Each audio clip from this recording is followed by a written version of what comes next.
Like any other pre-engineering student in a high school in India or Pakistan, I really wanted to go to MIT for my undergrad. I didn't know what was so great about the place or what I would do if I eventually got there. I just knew I really wanted to be there. So I started working really hard, became the head boy for my school, started Pakistan's second Model United Nations Society, got straight A's, and turned in my application. I still remember the sigh of relief when I finally managed to upload my application minutes before the deadline over slow dial-up internet, or how nervous I felt sitting outside the interview room in Lahore. On March 15th, 6 of the colleges I'd applied to decided to release their decisions simultaneously. So I opened up 6 tabs in Internet Explorer in my home minutes before 3 a.m. in local time, entered my login credentials, and hit enter as soon as the clock turned 3. And I went back to the first tab to see how I had fared. Rejection, rejection, waitlist, rejection, waitlist, rejection. While UPenn in Columbia had waitlisted me, MIT had turned me down, and that one hurt the most. The good thing about aiming this high in life is, even if you fail, you fall to a moderately respectful level. For me, that meant I got accepted to NUST, Pakistan's best engineering school, for their electrical engineering program. Only about 200 of the 20,000 applicants were admitted into this program, and I was one of them. Unfortunately for me, I was also miserable for my entire 4 years that I was there at NUST.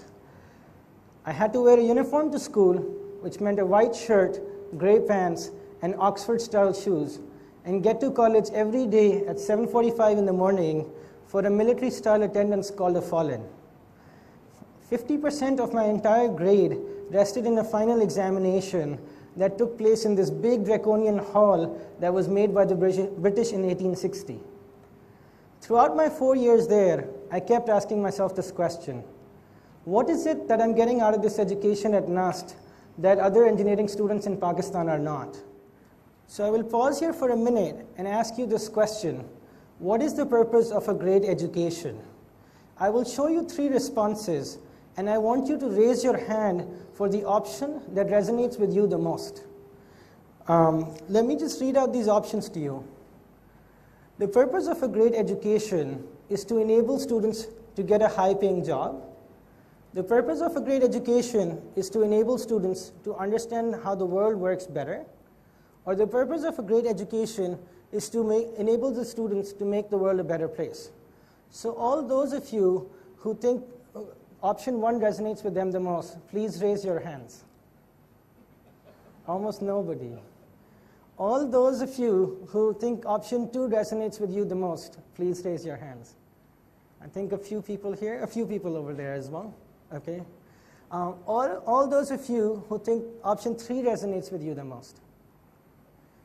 I think we're at a Melton Foundation event, so there's some self-selection bias going on as well. But let me just show you what I believe in by way of example.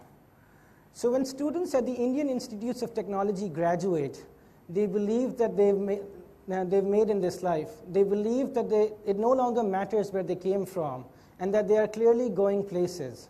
I will run a video clip from a documentary called 60 Minutes made by CBS on the IITs in India. And the young men we met in Bombay know they're hot commodities. The American companies love the kids from IIT. Thank goodness. That's what we heard. That's what we heard too. After I leave IIT Bombay, I hope to get a good job. So it can be a ticket to another way of life. Yes. Yeah, definitely. And a ticket. So an IIT education is a ticket to another way of life. On the other hand, if you look at what happens when MIT students graduate, they not only believe in their future, they also believe in their ability to shape the future for the rest of the world. They believe that they have the skills, the tools, and the resources to tackle some of the hardest challenges faced by us on Earth, whether that be finding the cure for cancer or eradicating extreme poverty from this world. I believe it is this belief that a great education instills in its students that separates it from a good education. I was fortunate enough to get a sense of how MIT instills this belief in its students when I got accepted for the International Development Design Summit, an intense 4-week seminar that brings people from all around the world to co-create technologies and services to help improve the lives of people living in poverty. IDDS first started out of MIT in 2007, out of the D-Lab at MIT in 2007, and has gone places since. And I've been involved with IDDS since 2009. While I was there at IDDS, I worked with the group to create a low-cost cool storage technology that could help increase the shelf life of fresh fruits and vegetables such that market women could sell leftover produce such as tomatoes on next week's market day, thereby increasing their income. When I came back from IDDS in Ghana in 2009 and graduated from NUST in 2010, I was offered a job at Telenor, Pakistan's best employer at the time. I decided to turn down that offer and instead take a gap year and help a friend of mine from IDDS build a low-cost chlorine dispenser that would attach itself to a hand pump. My colleagues and faculty at NUST thought I was crazy. After all, who would turn down a job offered in a very bad marketplace? Fortunately for me, I got the Fulbright scholarship and was able to go for my master's at the University of Colorado in Boulder in Information and Communication Technology for Development. During my master's, I learned that the development industry has an overall very poor track record, and throwing technology at everything may not be the solution. I also got a chance to work at the Federal Communications Commission and Verizon's Internet and Technology Policy Division, where I worked with some of the leading minds to create policies to harness innovation in the field of information and communication technology. I was fortunate enough to also work at a venture fund where I learned how to scale technologies forward and spread them into the rest of the world. When I graduated from my master's, I decided to move back to Pakistan and started working at a public sector university in Lahore called Information Technology University. At ITU, I started this lab called Innovation for Poverty Alleviation Lab, where we teach this course called D-Lab, where master's students in computer science learn about some of the challenges in different areas of development, such as health, education, and water and sanitation. When I teach this course, on the first day, I ask my students this question: why are poor people poor? And so I'm going to repeat this experiment with you. And again, I'm going to offer you 3 choices. And if you could please raise your hand for the choice that resonates with you the most. Poor people are poor because they are lazy. Poor people are poor because there's a lot of corruption in this world. Poor people are poor because they were born poor, and it's very hard to get out of poverty. So all those of you who agree with the first option, if you could please raise your hand. No, nobody in this room? One person? All those of you who agree with the second option, if you could raise your hands. A few. All those of you who agree with the third option, if you could raise your hand. A lot of people. So when they teach this course at MIT, they ask their students to do an exercise where students at MIT have to go live on $2 a day for an entire week. And when the students come back after a week, they unanimously agree it wasn't the hunger that got to them. It was that it took so long to get routine tasks done that they could not concentrate on tasks that mattered and that could help them alleviate themselves out of poverty. So they couldn't use public transportation. They had to cook for themselves and they couldn't order out. And everything took a lot longer than initially. And so the one thing that I want to instill in my students is this empathy to understand that they have to talk to people and that they have to put themselves in their shoes to see what they are going through. And so when I teach this course in Pakistan, I ask my students to go into communities in and around Lahore where we have partnerships and find out some of the challenges that the community members have to work with and have to live with. One such challenge that a student identified last year was around a machine called the shaft cutting machine or a fodder cutter. The way this machine works, you can find out in this video. So you put in fodder from one side and it cuts it into very small pieces such that animals can have it, can eat the fodder. And if you're not careful and if your hand goes too far in, it can get cut off. And so the idea is that this machine was not meant to operate on an electrical motor. Initially, when it was made, it was hand cranked. With the improvement in technology, now it's being run through a hand crank or a bullock cart or a tractor or an electronic motor. And if you're not careful and if your hand goes too far in, it gets stuck in the machine and there is no stop button. And so that was the challenge that we gave to the students, and they had to work on it for an entire year.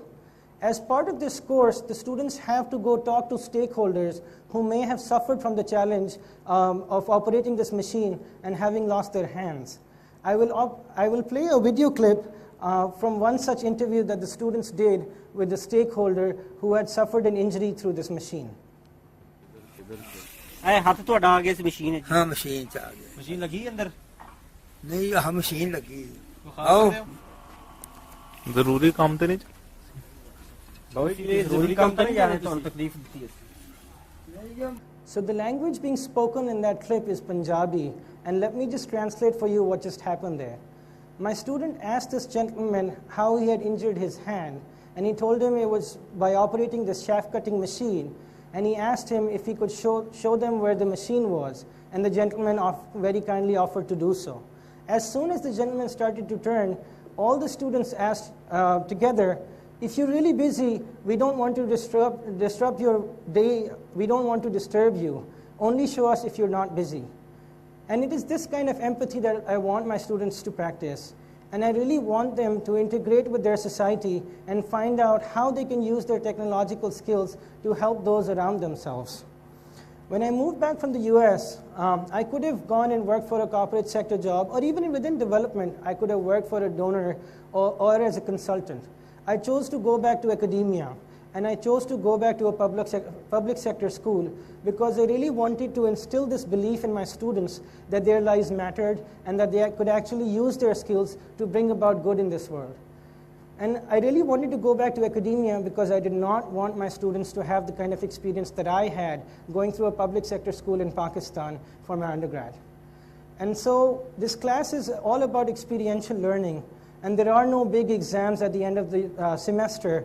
50% of the grade does rest in a final, but it's not a final exam. It's how well you do this project. And so the students have gone on to develop a startup. They've incorporated themselves, they have a logo, they have a website, and they now want to scale this forward.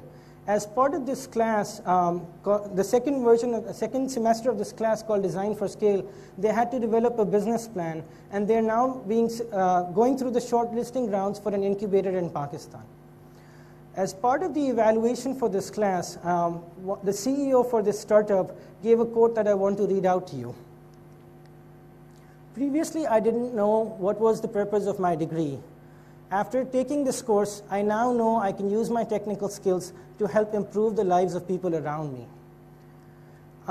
I don't know if I've caused meaningful change in this world. It's too early to say. I don't know if my students will go on to do great things in life or not. It's too early to say. I do know, even if I fail, I've aspired to try this high and try to bring about a change in the educational sector, in the design education in Pakistan. And even if I fail, I'll fall to a moderately respectful level. One thing that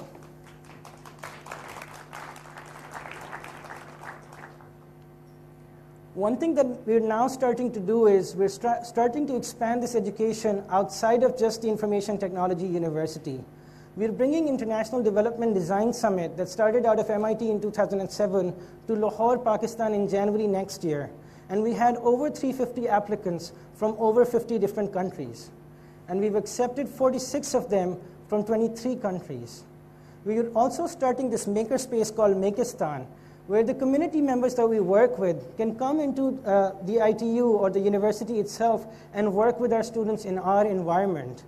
And also students from other universities in Lahore can come and work with our students. And so we're trying to cultivate this sense of citizenship within Pakistanis, but also bring people from all around the world who may have a misconception about Pakistan and who can see what Pakistan looks like and take it back with them.